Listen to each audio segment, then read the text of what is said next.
so I put an F on an old white shirt. Dumb question, but by a show of hands, how many of y'all on Facebook? Okay, I'll have to put my hand up for that one. How many of y'all on Facebook multiple times a day? Can't put my hand down on that one either. What was that? You're not? Oh, no, actually I don't. Okay. How many of y'all have personal information on Facebook, such as a phone number or an address? Okay, this doesn't really apply to anybody, but we're all aware of the positive aspects of Facebook. So I thought I would kind of talk about some of the negative aspects that Facebook can bring if you're not careful and you don't use it correctly.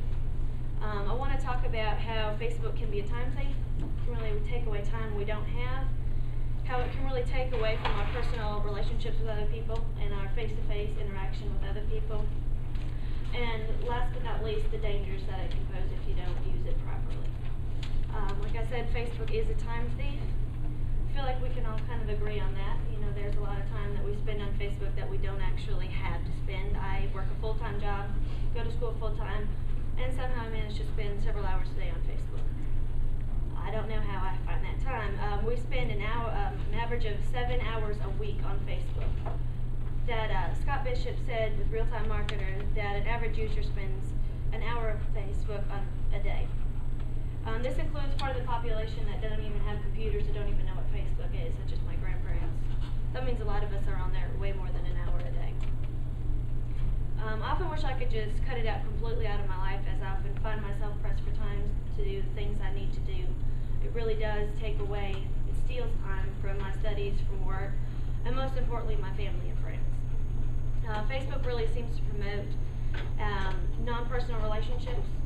I don't know if y'all have heard this, but a lot of people are like, oh, we're officially friends now because we're friends on Facebook. I'm like, okay, I don't know exactly what that means, but people seem to think that just because you're connecting on Facebook, you're connecting with somebody. A good example of this is my father and I are kind of estranged, and I thought by him adding me on Facebook, it'd be a good way for him to kind of see my life and know what's going on. He decided to kind of abuse that and decided to go into my friends' profiles and my profile and just really use it as a place of contradiction and a way to pick fights. You know, and I had to remind my dad that Facebook really isn't that serious. You know, it's a place where you just chit-chat with people, but it's not how you have a personal relationship and true connection with people.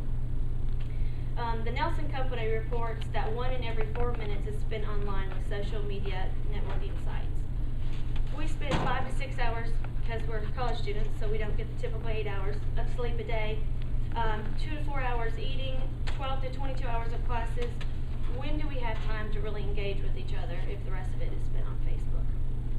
Again, I'm not really suggesting that we don't use Facebook, I just think it needs to be used in moderation. In the Hedgehog review, and I'm not making that up, there's a review, Gustavo says that activities may create images of youth who are socially overloaded, managing hundreds of contacts, and exposing themselves to the risk of contact with strangers. So not only is it detracting from our true friendships, but it is causing potential harm when we meet strangers. One of my friends, 3 years, we're friends in actual life as well on Facebook, and she's a very sweet, fun girl, but very naive.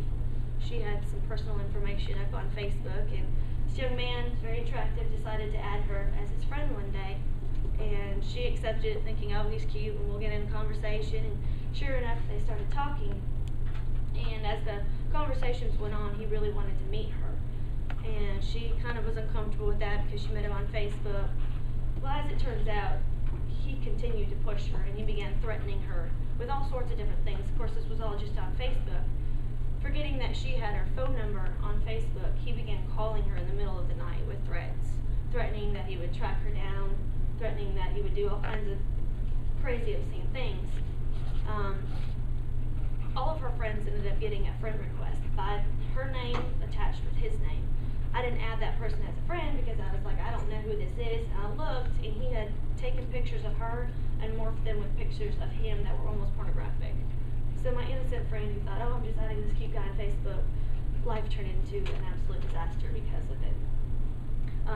Obviously things were able to get settled, but I think it really raised something in myself and all of us that we just need to be careful, you know, who we're adding on Facebook, you know, what kind of information we have on Facebook, and those types of things.